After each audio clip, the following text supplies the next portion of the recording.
Yeah.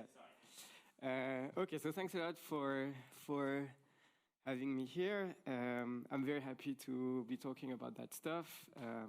Since it's a crowd that is familiar with Tensor Networks, for once I will not have to justify why I want to use Tensor Networks in this context, but can rather explain how you can use Tensor Networks in this context. And the title is Attacking because it's just the beginning. I will show like some first steps in this direction, but I think there are still lots of things to be done for this, for the application of Tensor Networks in quantum field theory. Let me start right away by telling you what kind of models I'm interested in, because right now I'm not considering all quantum field theories in 1+1 dimension, but very simple one, where the Hamiltonian is simply the bosonic Hamiltonian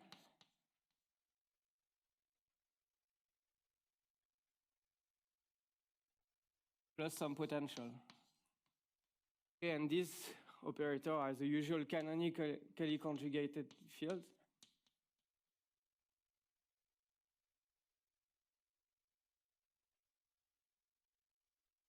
And this potential could be a bit whatever, okay? So you can look at phi4, but we'll also be able to do a sine-Gordon model,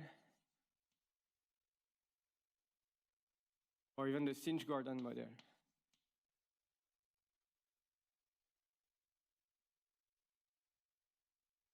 Okay.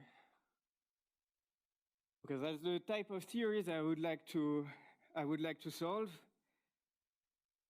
And really, by that I mean really try to find a ground state by solving a variational problem. So I'd like to find the ground state by solving some minimization problem like we do in Tensor Networks.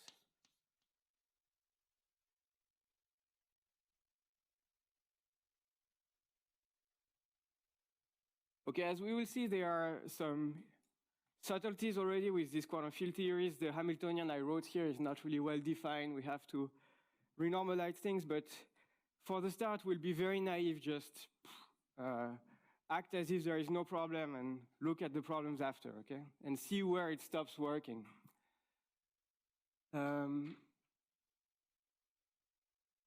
Okay, let me maybe give some condensed matter intuition, very basic of what sort of how a field theory is a bit different, a relativistic one than a non-relativistic one, like interacting bosons. So you can really imagine that you have a line. This is the field direction. This is the x direction. Let's imagine we were to discretize the fields. Okay, my objective is to never ever discretize anything in this presentation. I think I'll manage, but right now for the explanation, I will allow myself some discretization. I mean, you have the sort of pi squared term that is a local inertia. You have some hopping terms that are the grad phi square. And then all these things has sort of some local potential around it that is p of phi.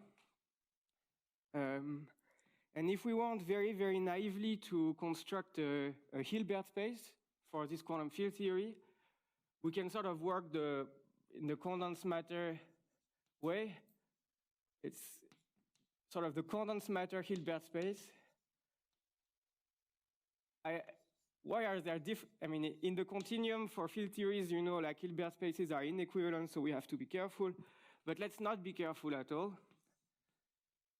And say, you know, you can introduce some modes. I mean, there is some arbitrariness, okay, depending on, here I'm taking modes associated to a mass equal 1. And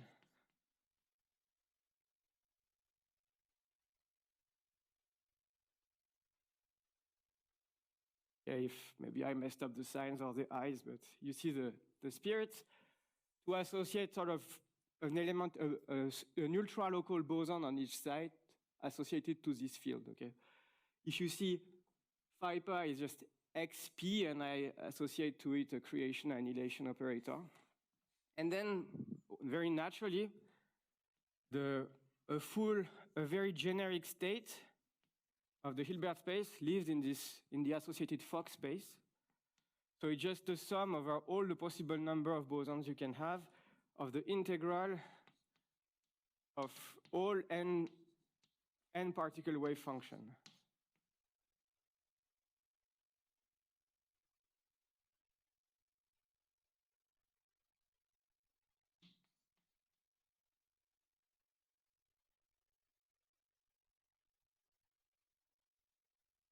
Okay, where what I call 0 psi is simply the one that is for all x.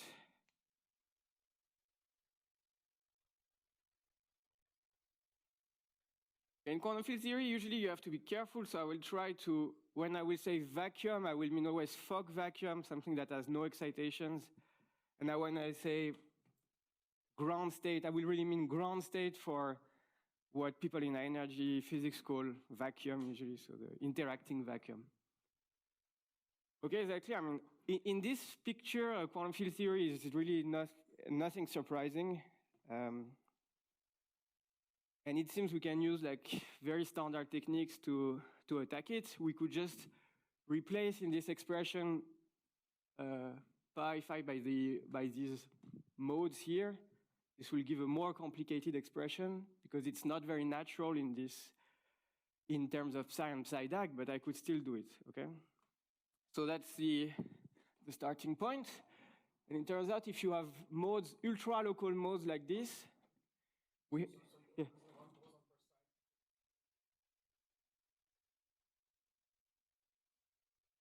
What do you mean? No, it is. In the continuum, that's the most general. Okay, this cartoon is in your mind, okay? Nothing is discrete ever here, okay? It's all continuum. This is to give the intuition of that grad corresponds to the hopping, pi to the local inertia, whatever, okay? And the fact that it's relativistic is because the two are the same.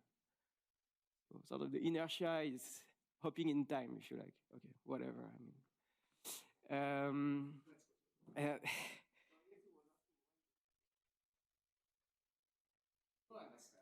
But that's, okay, the definition of the continuous Fock space, you don't allow that.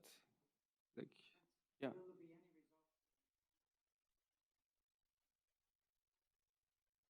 I mean, nothing, this will fail, but I have to bring you to the fact that it fails because it turns out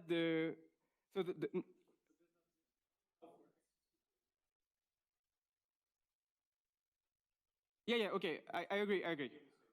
Okay, I agree with that. It's just you don't want some mass on this equal point configuration. I would like to avoid deltas or...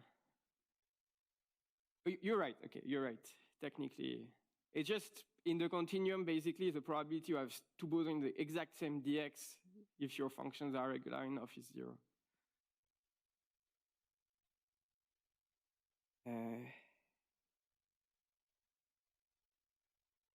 Okay. Yeah, so at the end of the day, we'll have to go back to a more reasonable field theory picture, but this is very useful to introduce the CMPS and to then twist it a little. But I think most of the work that was done historically was to introduce this CMPS on that. So once we have a Hilbert space like this, it is known how to construct a tensor network state in this Hilbert space. And these are the CMPS. So it was introduced by Frank and Ignacio in 2010, so it's almost an old story already. And the definition, it's a state parameterized by two matrices. There are millions of ways to define the boundary condition, like for, okay, I don't want to put any boundaries here.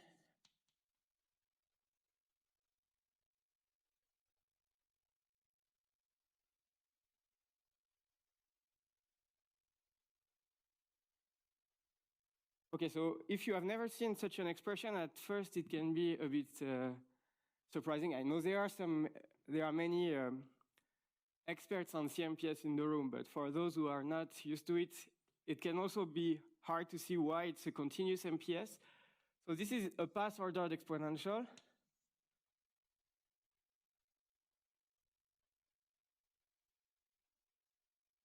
These two things are D by D matrices. They are like the matrices of matrix product states.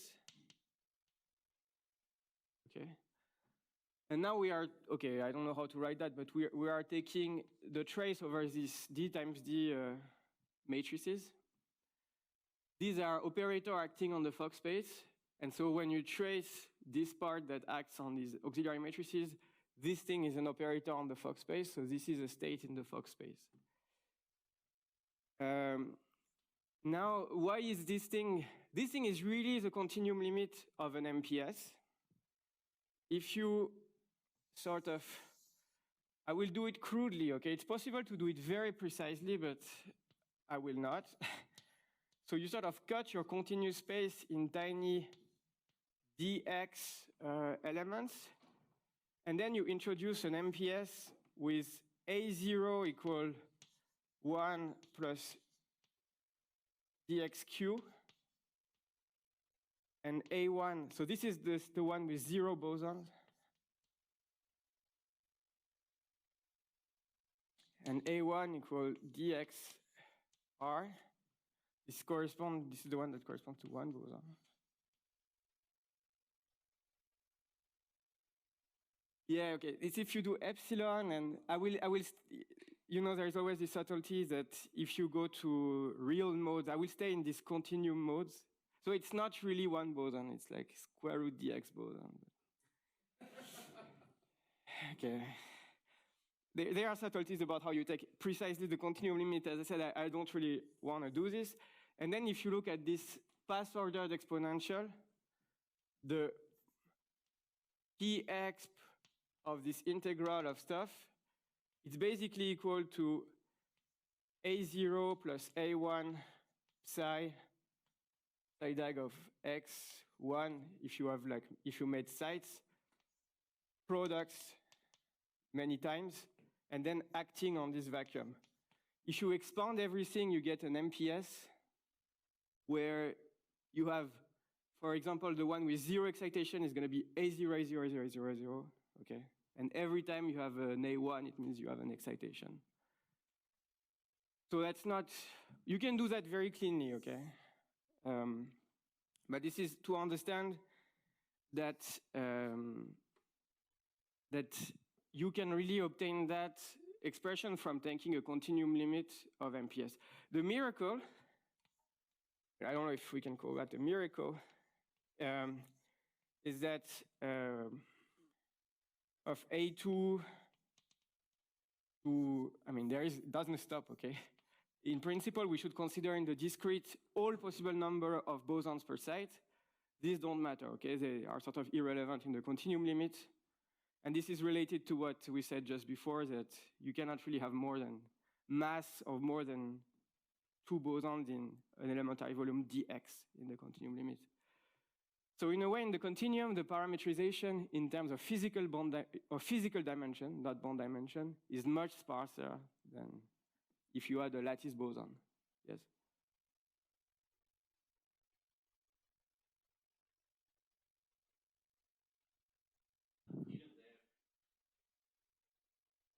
Yeah, you're right.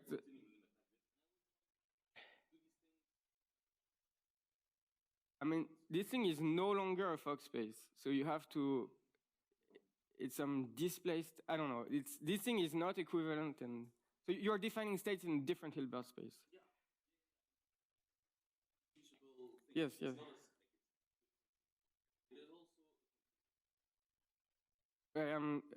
Perhaps, but it's not obvious you can do it well, sort of.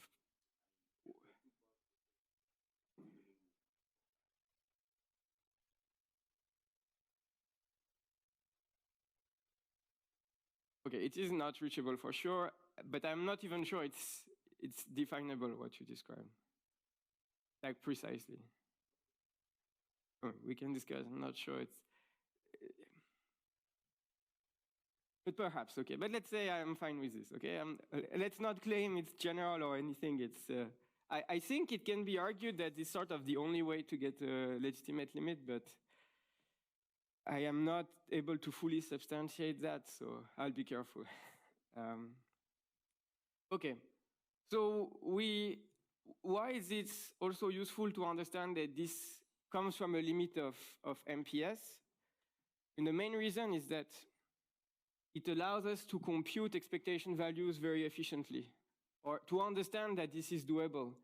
Because now we have an infinite dimensional Hilbert space. Sure, we can write the wave function of the state, but what is crucial for tensor networks is not being able to spit a wave function, but being able to compute expectation values without ever having to decompress the representation into exponentially many coefficients. So again, I will make a discretized picture. Okay, but this is for your intuition. For MPS, when you want to compute something like A sigma IZ sigma JZ A, you know this thing is very easy because it's a ladder. Okay, so you have a ladder like this, and where you insert a sigma, the ladder has something in the middle.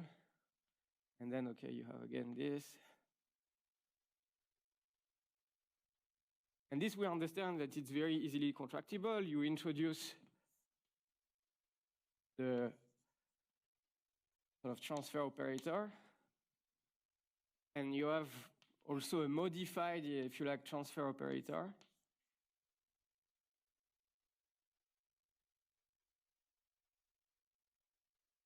Okay, and if you want to compute an expectation value, so this expectation value here, it's just equal to, I mean, in the thermodynamic limit, this is going to give you fixed points. So you even have something like this, some left fixed point.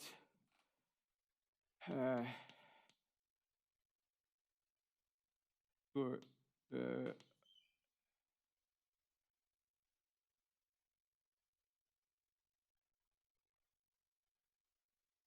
okay, so that's why it's easy to compute expectation value. That's for MPS. For CMPS, you don't need to go back to this picture to derive it. You can derive it straight from the continuum, but still you get the same thing. So the equivalent of phi is morally exponential dx t, where t is a q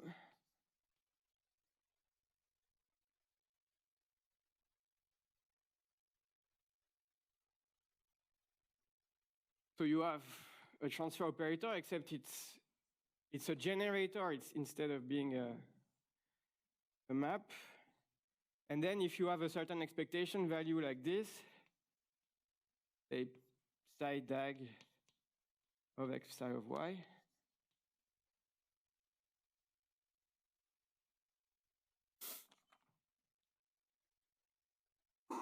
it is the same game. So this is I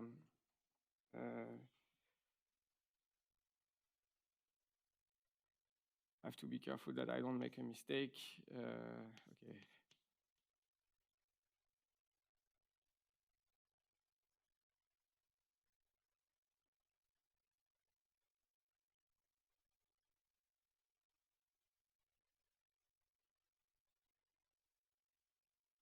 Okay, here I'm assuming I'm in the thermodynamic limit, so that applying this operator for large arguments projects me to the fixed point. This is like all standard in MPS.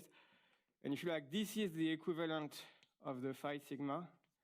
So every time I have a psi dag, I put this operator, and every time I have a psi, I put this operator. Okay, and this is really the equivalent of having the transfer operator to a large power. So even though we are in this infinite dimensional Hilbert space, with this ansatz, you can compute expectation values of operators like this. Okay, and so in particular, if you have whatever Hamiltonian that depends on this psi dag psi, which is typically the case of our Hamiltonian here, once you rewrite it in this basis, you can compute everything. And in particular, you can compute QR. I don't know how to write this guy, but the Hamiltonian density for whatever H psi dag, like some H that depends in perhaps some complicated way of psi dag. And then, I mean, once you can compute this, you can also optimize it.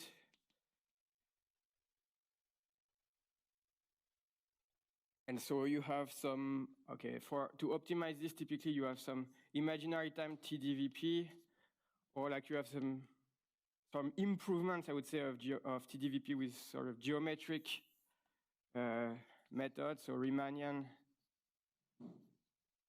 methods, like LBFGS.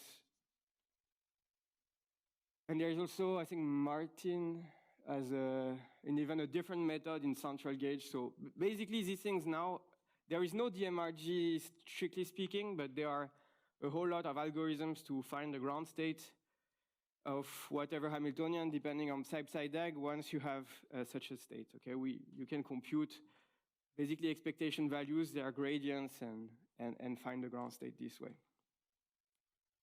Okay. However, so this is nice, and this works beautifully for, say, the Lieb-Liniger model. I mean, essentially, you can get everything about the Lieb-Liniger model to arbitrary precision, or for, I think, basically all reasonable interacting bosons on the line, non-relativistic one. But there are subtleties once you move to QFT, to relativistic QFT. And so I would like just to mention what they are and subtleties with RQFT. Maybe they are obvious to you, but so now I just simplify the problem. I even put no interaction, the original problem I wanted to solve. Let's say I leave a mass to avoid infrared problem.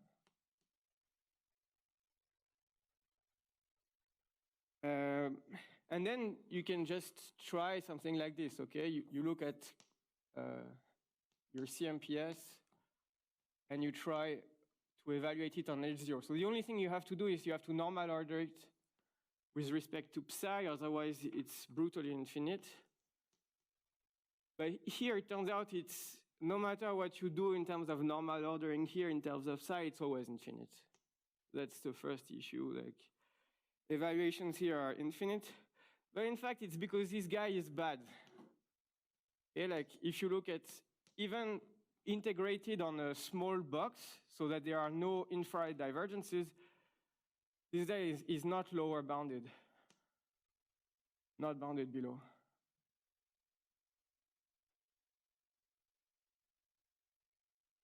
Okay, there are many other ways to understand that. One reason for that is that if you look at the ground state of this free Hamiltonian and you look at the expectation value, a 2-point function, and this is divergent in log x, where at equal point. And if you, another diagnosis, okay, of this issue is that if you could cut space in two and you look at the entanglement entropy between 1/2 and the rest, this bipartite entanglement entropy scales like C log of the cutoff. Okay, I have not talked of any cutoff right now, but this is strictly speaking infinite. But if you put a cutoff, you see that it depends on the log of the cutoff. Yes?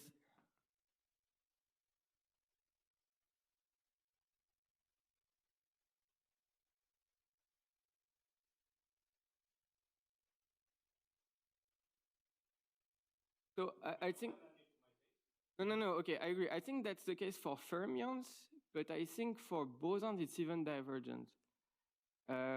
Because of this, so the Hamiltonian contains terms like deep psi dag, deep psi dag. that are infinite in this. I'm not 100% sure, okay, we can check this after. For fermions, I think the energy you get is finite, but because the ground state, because the Hamiltonian is not lower bounded, the optimization collapses. And I think for boson, it's even, okay, let's put this, maybe not so sure, but at least this statement that the Hamiltonian is not bounded below makes it problematic to do some variational optimization, okay? Let's check this at the end, I'm not sure. And so what happens is that basically a relativistic QFT is a CFT at short distance. So even if it's massive at large distance, at short distance, it behaves like a CFT. So you have this logarithmic scaling of the entanglement entropy, not with distance, but with how deep you go, how short the distances are that you consider. So you see that there is, even if you regulate the theory, as you make the regulator smaller and smaller, you will get more and more entanglement to capture, and the cost of approximating it with tensor network will explode. Because fundamentally, the ground state, even of the free theory, has this divergence and has this divergent entanglement entropy.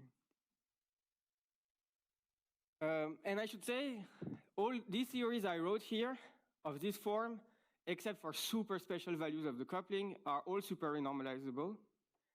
And so the short distance behavior is the same as the behavior of the free theory. Okay, so there is, at short distances, we don't see interactions. So this kind of crude analysis on the free theory is telling you everything you need to know about the divergences. It's not coming from the interactions. Yeah.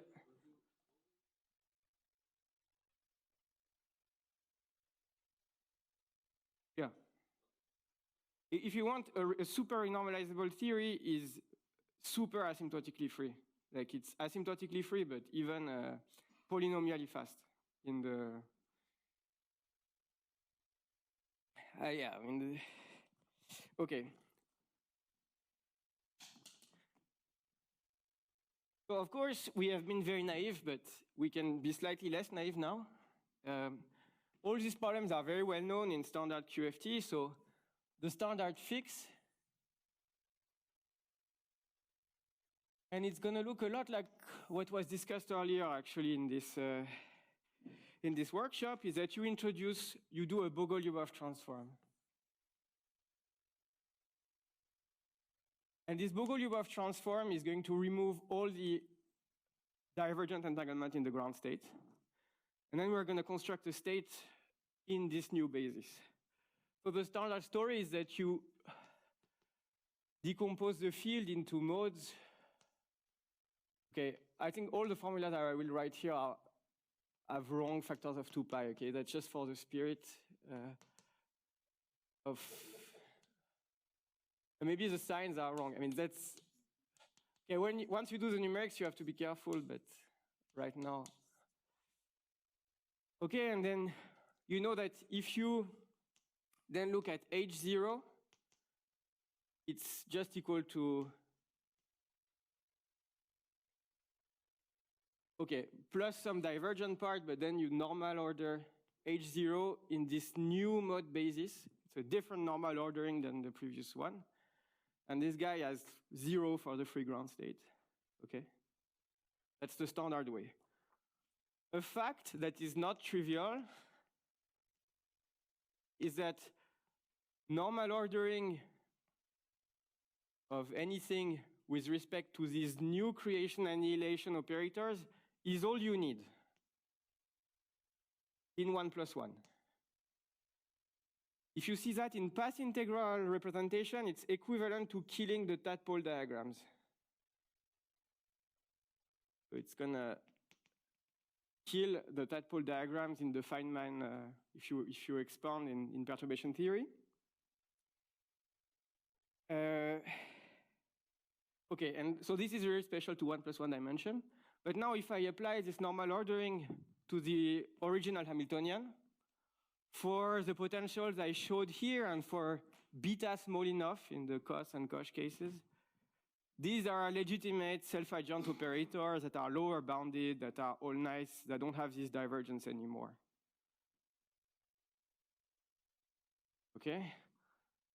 So in these momentum operators, we're all good. I mean, the issue is that we want to work in real space, okay, with tensor networks. For example, physics is not translation invariant in momentum. I mean, we don't expect good properties in momentum, or as good properties as in real space here. So the trick that is, at the same time, I think it's inevitable, and at the same time, it's very ugly, it seems ad hoc, is just to go back to real space and define the Fourier transform of AK.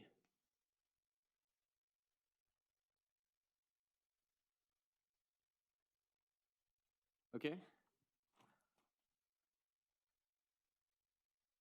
This operator has the same canonical commutation relation, the same commutation relation as psi.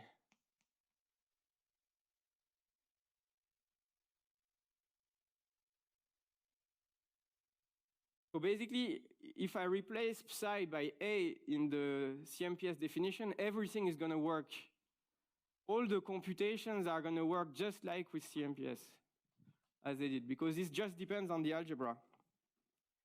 Crucial part, when you see it for the first time, am I just going back to the psi? But no, okay? The important part is that psi of x is different from A of x. Here, for the Fourier transform, I don't have this omega k factor. So, for example, if you look at the field, phi of x, it is a convolution with the A of x. It's j of x minus y, A dag of y, plus A of y, where j of x minus y is a kernel that is not a delta. Is dk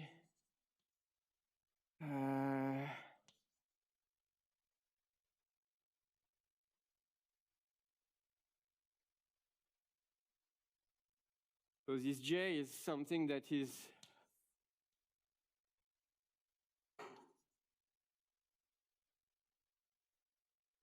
it's something that explodes at short distance, but in an integrable way, and that decays exponentially like e minus x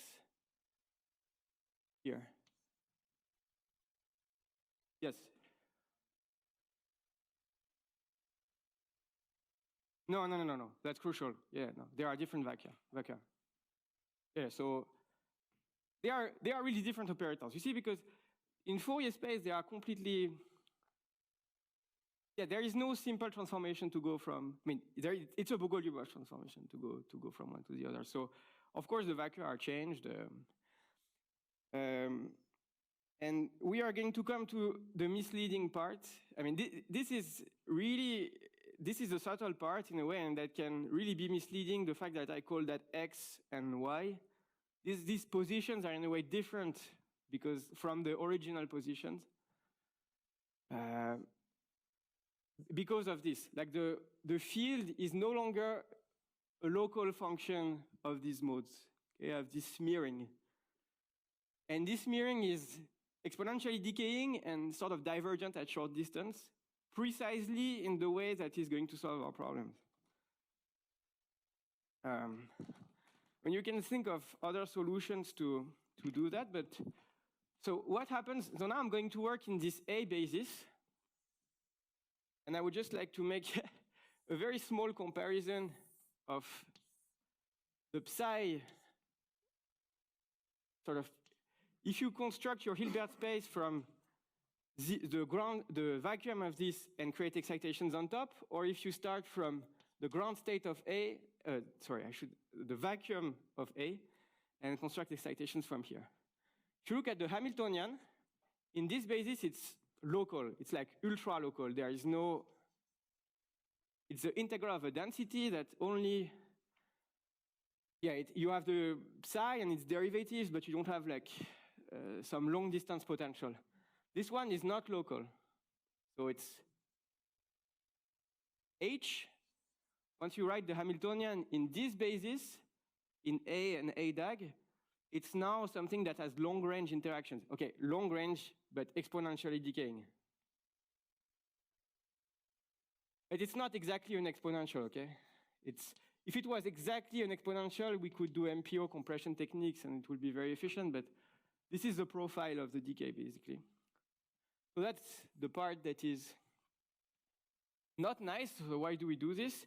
Now if you look at the bipartite entanglement entropy, and crucially, this is the part that is sometimes subtle, is that the bipartite entanglement entropy for this is different for these two things because they define different notions of locality of tensor products of the Hilbert space, okay? What I call bipartite is the Hilbert space generated by all the psi dag on one side, or the one generated by all the A dag on one side, okay?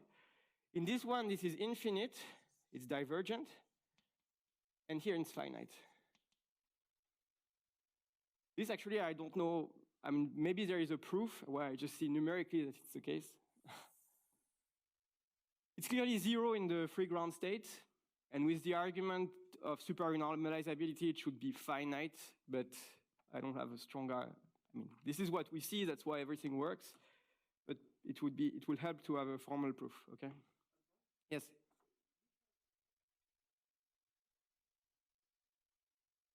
So, okay, I can say briefly a word about that. So, you see here, this, oh, sorry, I should have maybe written that here.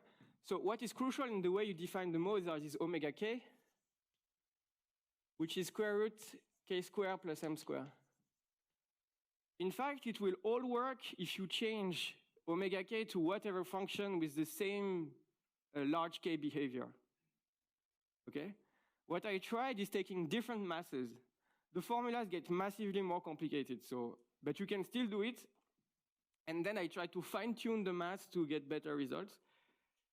And what I see is that it doesn't matter in a way that at bond dimension 12, you get the same thing than at bond dimension 13. You get maybe 1 or 2 in bond dimension, but it seems that very low bond dimensions already fully adjust this, sort of, and you only need to get the Bogoliubov transform crudely right, such that the divergences are killed, and then it seems what happened in the IR doesn't really matter because the MPS takes care of this after. Yes?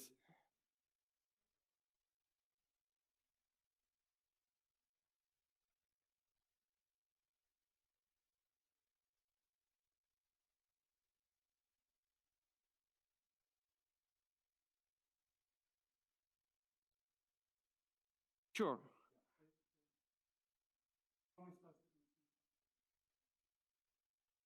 No, I said that I will do everything without ever discretizing, even the numerics, which is nice in the sense that I will not have to scale as the lattice spacing is made small or anything.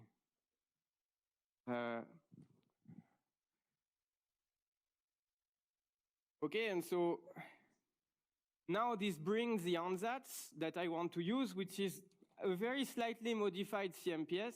In a way, it's, if you like, algebraically, it's still a CMPS. The question is, how do we relate it to the model we are solving? So it's the RCMPS, maybe for relativistic, because here it applies to a relativistic theory. Doesn't mean the state has any relativistic invariance properties.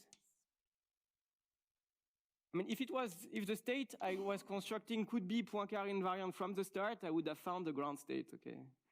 So there is no hope. And it's the same, except you replace now, just put an ADAG here. And now you start crucially from this, the vacuum associated, yeah.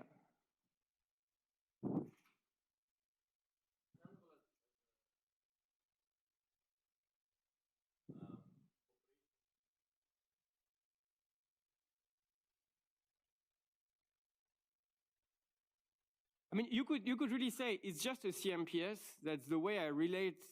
I make a big transformation on the model to bring it to this. Yeah, that's the same. I sort of think it as I keep the model the same. I change the ansatz, but you could say I move the model to a different basis. That's equivalent for sure. Okay. Now what is important is that computing correlation functions of this form say a DAG or with or without DAGs, okay, of xn. This is trivial. This is like, this is standard CMPS stuff, okay, because these are the ones we get for free. This is the ladder stuff, okay? The issue is that now what we have is that phi of x is this integral of g of x minus y, y. So what that means is that if you try to, I don't know, compute the expectation value of the normal ordered phi 4, naively, you get some quadruple nested integrals of some functions, okay? Is that clear? I know how to compute this. If I want to use this to compute the expectation value of phi 4, since phi of x is already an integral, I get 4 integrals, and maybe I can remove one by translation invariant, but it's still complicated. That's what I first did. Spent a lot of time coding that. It's brutally inefficient. You can do bond dimension 9 very tediously. That's bad. But there is a trick. And, okay. This trick I rarely explain because I spend more time justifying why tensor networks are nice. So here I think I have time to explain the trick. And the trick I discovered by trying to study, I first did phi 4, and then phi 4, you can still do these brutal expansions. And so because you can, you do it, and that's very bad. But for sine Gordon and sinh Gordon, you cannot do that. So you have exponentials. Okay, and of course you could Taylor expand, but you see like each term is going to be more and more expensive if you Taylor expand. But what you can do is try to directly, okay, now I still keep the QR. It just try to compute the expectation value of the exponential of alpha phi, say at 0. By translation invariance, it's the same everywhere. And it turns out that this guy is computable numerically exactly at a cost only d cube. And that's what's crucial, is that it doesn't scale badly. Okay, so, I mean, this is just QR exponential integral of j a DAG, exponential integral j a of QR here. It's just if you normal order this, it's gonna split this just this way, putting all the a on one side, the a DAG on the other. Now what you do is you flip these two using the Baker-Campbell-Hausdorff formula. Okay? And what it gives you is just, okay, this is the only computation, not the only equation I write clearly, but the only real computation I write, QR. So this is the term that comes from Baker-Campbell-Hausdorff, up, and then now it's anti-normal order, which looks like a very bad idea, but in fact it's a great idea. Why? Because you see that if you take the formula for this guy, it's just this, and this commutes with everything in it, so I can bring this in. Okay, so this is just exponential minus integral of j squared, and then it's the expected q r plus j times the identity.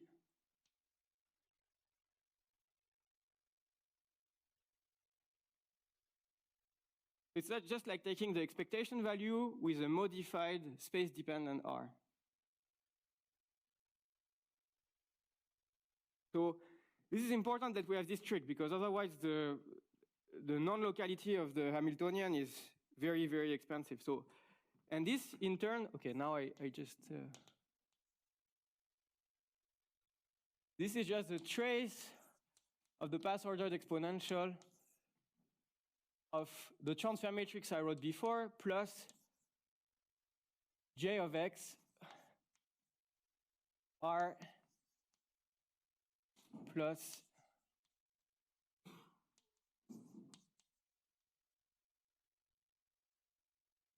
Okay? How do you solve this?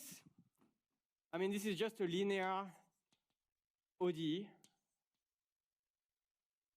And so you basically solve something like dx rho equals q rho plus rho q dag plus r rho r dag plus j of x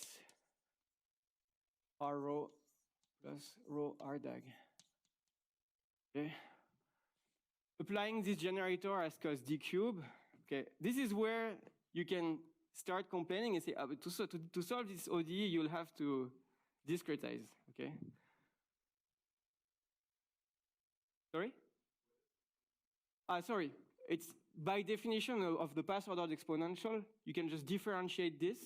Okay, this is equal to, okay, I'm doing two modifications here. I'm now seeing this matrices acting on the tensor product as a super operator acting on matrices, the standard thing we do for MPS. And then this is simply the trace of the solution of the, okay, this is, if you like, if you have now rho at size L, it's just the path ordered exponential of the integral of what's in applied to, say, rho 0. Okay, like this is by construction just the solution of the ODE. I don't know if that's clear. If I differentiate it with respect to the endpoint, okay, I'm going to take the endpoint to infinity, but imagine I differentiate with respect to the endpoint. The thing that's here is going to give me this ordinary differential equation. Yeah, okay, this is where I avoided all the discussion of the gauge and the thermodynamic limit, but that's the standard thing. You take rho 0, you know, the asymptotic state. Thing is, since J decays very fast when X is large, basically when you are away from 0, this thing is like the standard transfer matrix. So you can just use get the standard fixed point. To solve the ODE, it turns out, so it's surprising to me that there exists on the market no method to solve linear time-dependent ODEs that are better than just brutal Runge-Kutta of high order. So if the ODE is time-independent, they are super efficient methods, but if you are time-dependent, it seems you don't have anything to use the non-linearity, so the linearity. So an open question is how you could do better.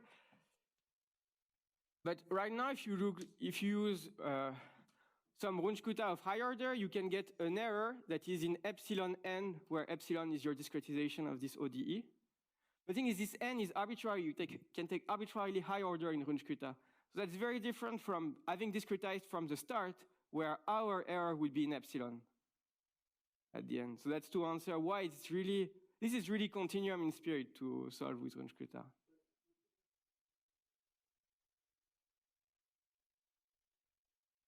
Semantic refinement, yeah, but semantic refinement program doesn't go arbitrarily far. You can go to epsilon cube, I think, and that's it. You know, because then it's not just making a lattice, making a derivative that is more closely related to the lattice, then you have corrections from the interaction. Okay, I mean, another way is it also, so basically it's a cos d cube, but then you have an overhead that you have to take a few thousand points for this ODE. But it still scales like d cube. And that's crucial. I mean, that's the same scaling as standard CMPS. But of course, you go much less far than with standard CMPS. Okay, so we can get E alpha phi at cos d cube. But then if you take, say, a forced derivative with respect to alpha and fix alpha equals 0, you get also phi 4. Okay, and playing the same tricks, you can get all the terms in the Hamiltonian at cos d cube. Yeah.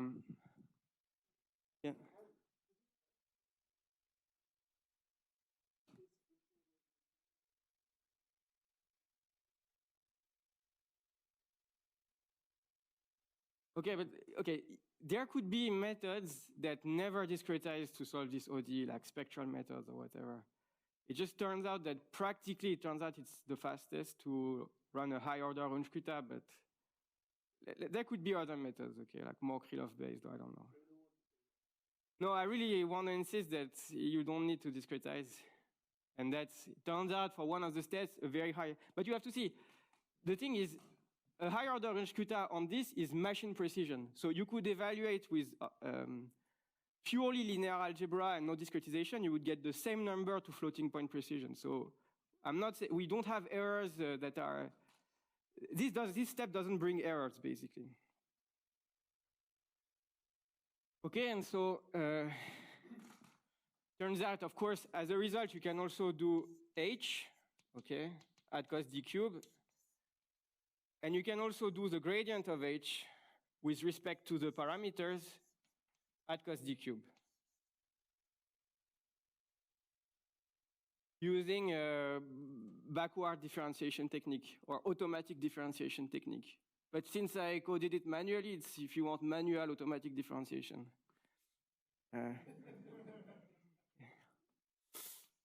Manual autodiff. I mean, it's basically hard, naively, to get the right d-cube scaling if you use standard autodiff.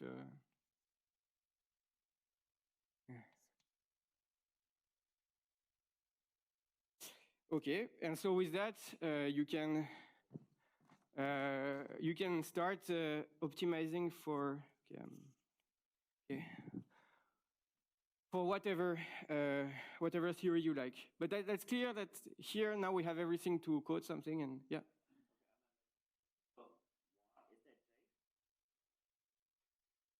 Yeah, minus j square here. This is from Baker-Campbell. When you're going to take it's no, it's still integrable, but okay.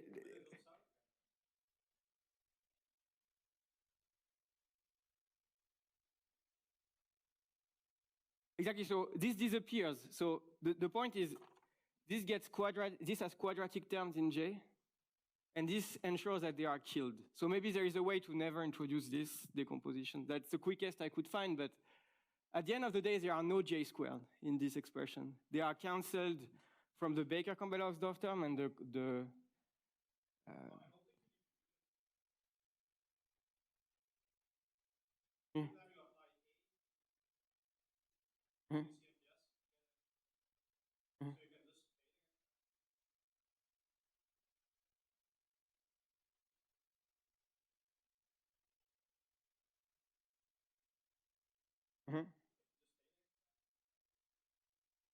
Okay.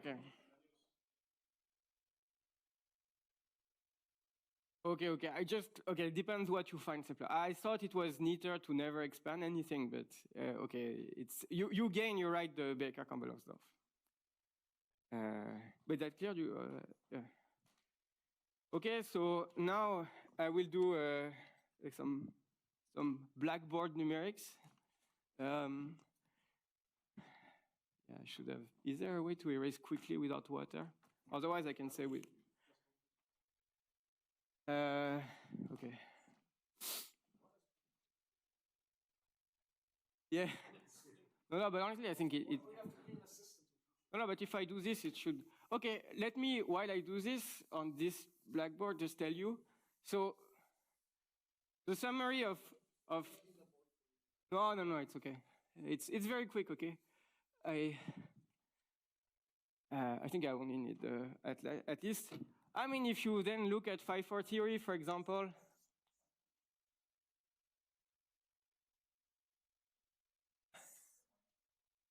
Yeah, what? Okay, you're right.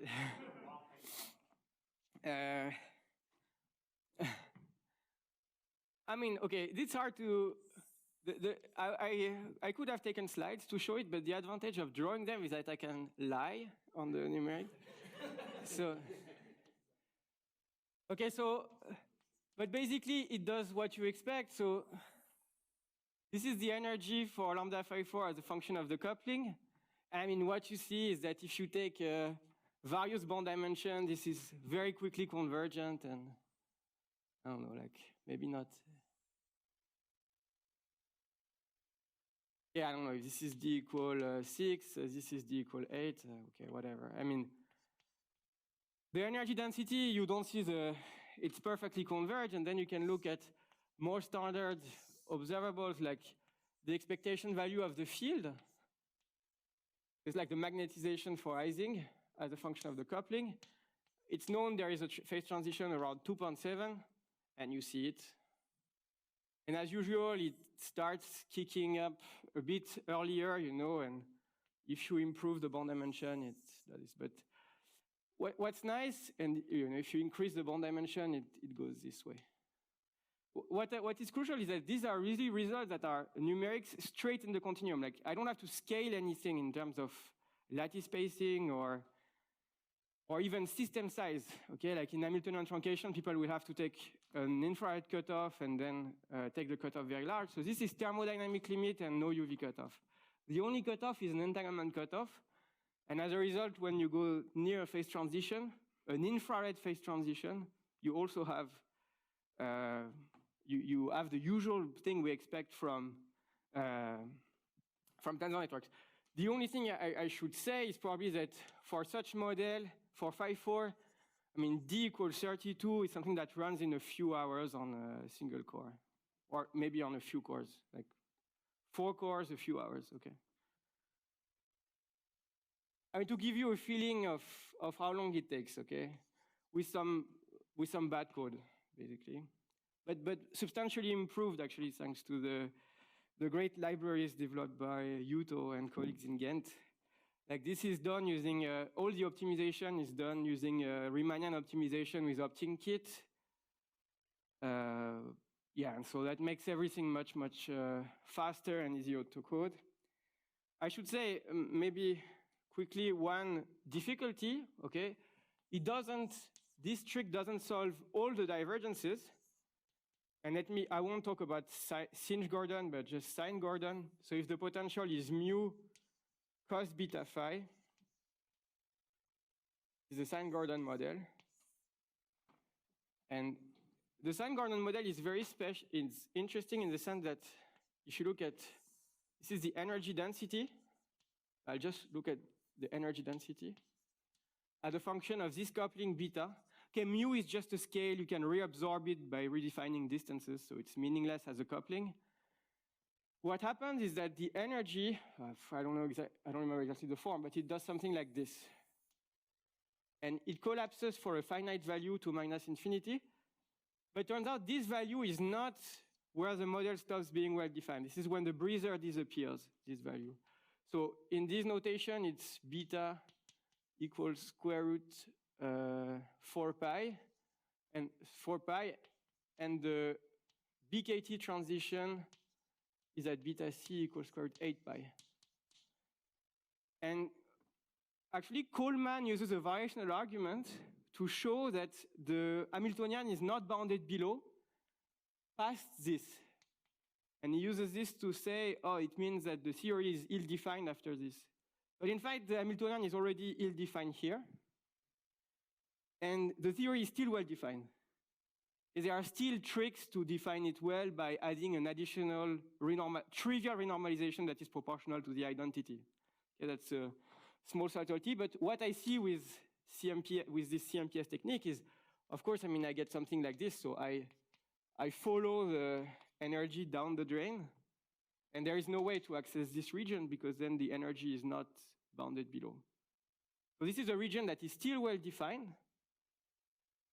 Essentially, in this region, the Hamiltonian you have to take is the normal ordered Hamiltonian plus some infinite times the identity. Okay, and this is an additional renormalization, but a very trivial one in a way. Doesn't add any new physics. But this makes it unreachable with the CMPS, okay, right now. So this is to say that so in this regime, you are very well. I mean, even observables converge very well. I mean, unless you are extremely close to the line here. But you cannot go beyond, okay? So that's, for example, one open problem with these states. I have a few more open questions. Maybe I can say with words. to sort of give a feeling of the development of the method, okay? So right now, it's possible to compute for any model that has polynomials in the field or whatever sums of exponential, which is essentially, as far as I know, anything you can do with bosons in 1+1 dimension. That's all right. But for example, it's very hard to compute observables like a mass. So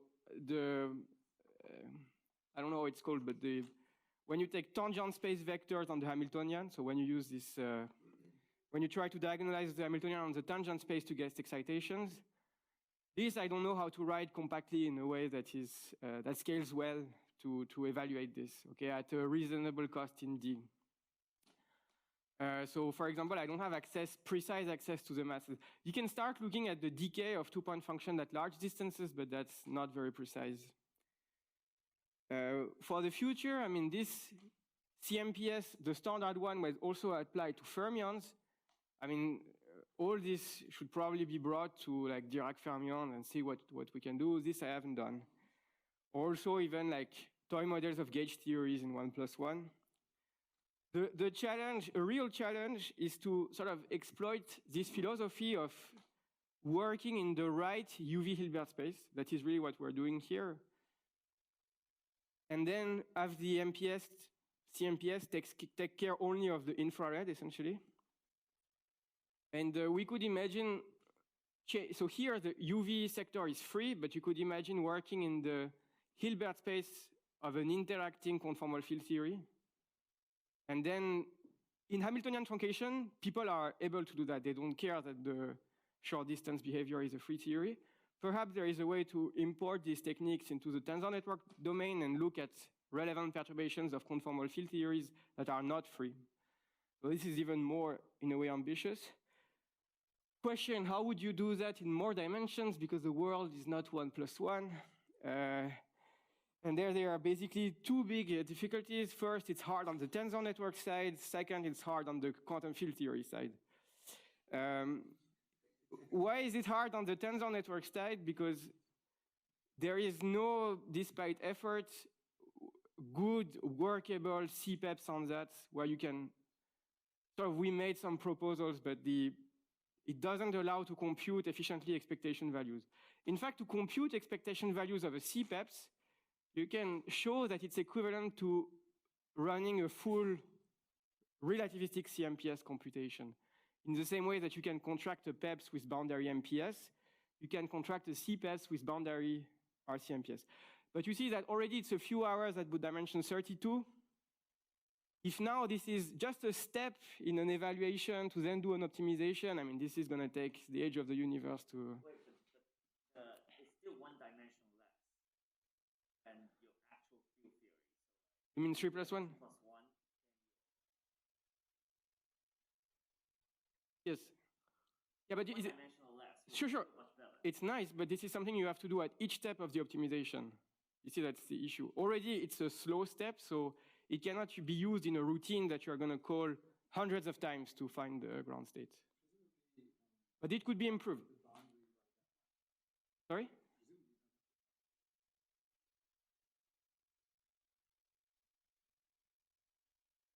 Perhaps, yeah. You're right. That's a good point. Maybe the iterations are much faster after. You're right. I mean, this is a good point. This is something to try. So just to say, in this domain, nothing has been tried. So this, numerically, we only did Gaussian CPEPs. But this is only non-relativistic. Then we would have to do the same kind of change of basis trick to do the relativistic. The only thing is that this trick doesn't work in 2+1. Yeah, I put a small addendum here. So in 2+, sorry, it's completely unrelated to this. In 2+1, if you normal order, you kill tadpoles. So we remember this. This is equivalent to killing tadpoles. Okay, so that's nice. But there is an additional divergence called the sunset divergence. So it's still super renormalizable, but now this guy also diverges. And this guy doesn't have a nice writing in terms of operator. It's not just like normal ordering or anything like that. Now, so it means on the QFT side, it's a very hard problem to write a Hamiltonian that is reasonable in the first place in 2+1 dimension. People don't do that, basically.